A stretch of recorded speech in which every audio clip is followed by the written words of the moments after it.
Dan memang untuk membuat sebuah karya NFT itu nggak harus kita pakai iPad, nggak harus kita pakai drawing pad ya kalau nggak salah. Terus nggak harus kita pakai PC, tapi juga kita bisa dimulai dari handphone aja, dari Android. Ngomong apa lagi ya? Terus apa lagi ya? Oke deh, cukup.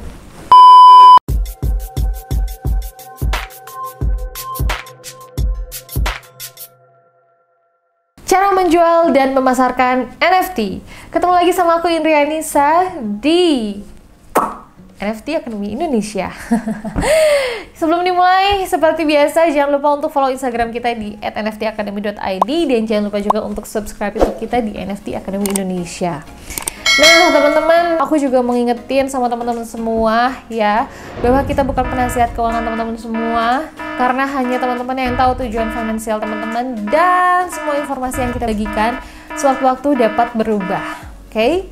Kita langsung mulai aja teman-teman. Banyak orang yang emang pengen bikin NFT, bikin karya NFT, ingin menjual NFT, tapi bingung dari mana dia harus mulai melakukan sesuatu nih, step by stepnya tuh apa aja. Oke, teman-teman, ketika teman-teman ingin menjual karya di NFT, tidak hanya cukup karya yang bagus, art yang bagus, tapi tetap keorisinalitasan adalah hal yang paling utama yang akan dilihat orang ya. Bukan dilihat orang sih, lebih dilihat sama marketplace-nya.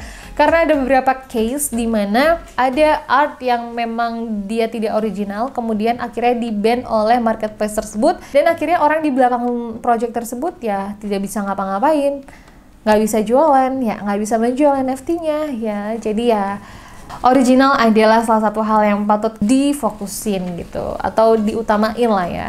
Dan memang untuk membuat sebuah karya NFT itu nggak harus kita pakai iPad, nggak harus kita pakai drawing pad ya kalau nggak salah. Terus nggak harus kita pakai PC, tapi juga kita bisa dimulai dari handphone aja, dari Android. Bahkan Gozali aja nih.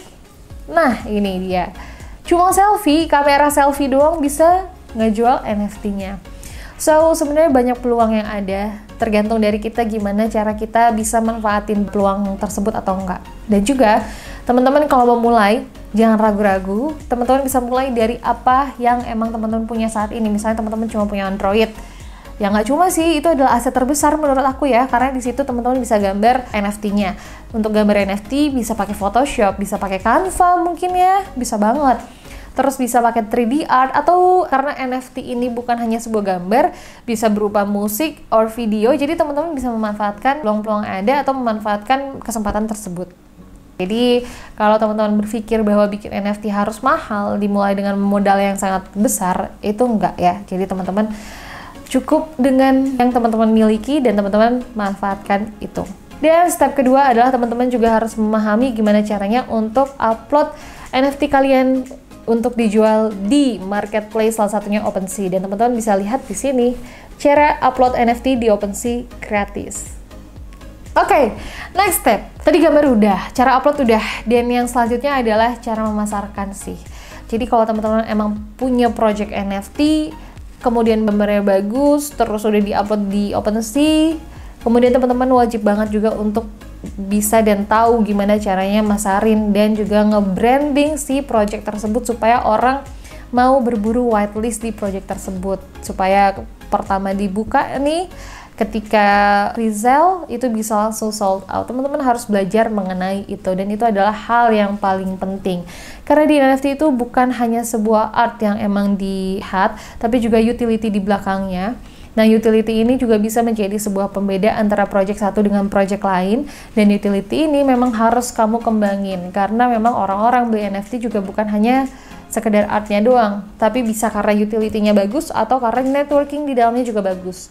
Itu bisa jadi hal yang diperhatikan oleh banyak orang untuk membeli sebuah NFT. Nah, selain itu, teman-teman juga harus tahu gimana caranya untuk memanage sebuah komunitas. Karena berbicara tentang NFT, ya otomatis kita berbicara tentang komunitas yang kuat juga. Karena percuma kalau NFT artnya bagus, kemudian kita jual dengan harga tinggi, misalnya 0,25 ETH, kemudian dilihat utility-nya bagus, tapi komunitasnya tidak terbangun dengan baik, juga percuma. Karena kesolidaritasan komunitas juga akan berpengaruh terhadap kehidupan jangka panjang dari NFT project kamu, teman-teman.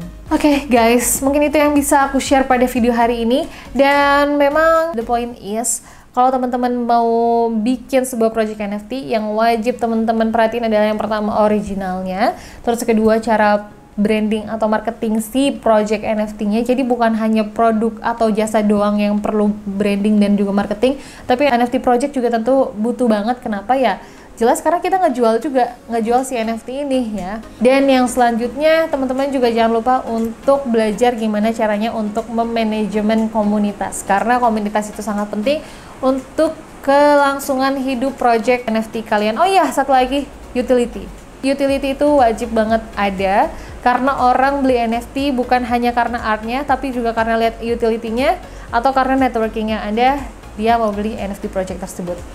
Guys, aku Indri Anissa dari NFT Academy Indonesia. Jangan lupa untuk subscribe kita di NFT Academy Indonesia, dan Instagram kita follow ya di @nftacademy.id. Sampai jumpa di next video. Bye-bye.